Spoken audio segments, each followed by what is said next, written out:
ভয় করি না বুলেট বোমা, আমরা সবাই মুজিব সেনা, জয় বাংলা, জয় বঙ্গবন্ধু এরকম স্লোগান দিয়ে রাজশাহীর বিভিন্ন এলাকায় কার্যক্রম নিষিদ্ধ আওয়ামী লীগ ও এর সহযোগী সংগঠনের নেতাকর্মীরা ঝটিকা মিছিল করেছে।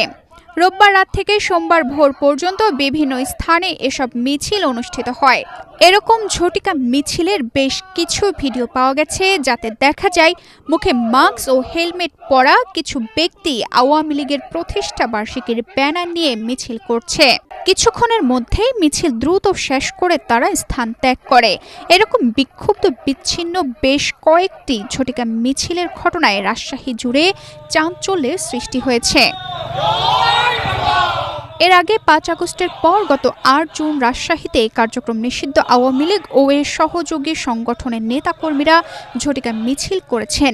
সেদিন ভোরবেলা পবা উপজেলার নওহাটা পৌর এলাকায় রাজশাহী নওগাঁ মহাসড়কে এ কর্মসূচি পালন করা হয়।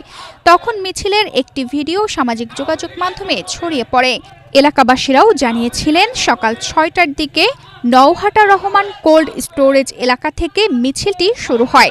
পরে পল্লী বিদ্যুৎ অফিসের সামনে গিয়ে এটি শেষ হয়। পুরো কর্মসূচি ৮ থেকে ৯ মিনিটের মধ্যে শেষ হয়ে যায়। এদিকে রোববার রাত থেকে সোমবার ভোর পর্যন্ত নতুন করে একযোগে রাজশাহীর বিভিন্ন এলাকায় কার্যক্রম নিষিদ্ধ আওয়ামী লীগের ঝটিকা মিছিল ঘিরে এলাকায় উত্তেজনা বিরাজ করছে। এসব মিছিলে আওয়ামী লীগের বিভিন্ন অঙ্গ সংগঠন, যুবলীগ, স্বেচ্ছাসেবক লীগ, ছাত্রলীগ সহ বিভিন্ন পর্যায়ের নেতাকর্মীরা অংশ নিয়েছেন বলে জানা গেছে। তবে এ বিষয়ে এখন পর্যন্ত স্থানীয় প্রশাসনের কোনো বক্তব্য পাওয়া যায়নি।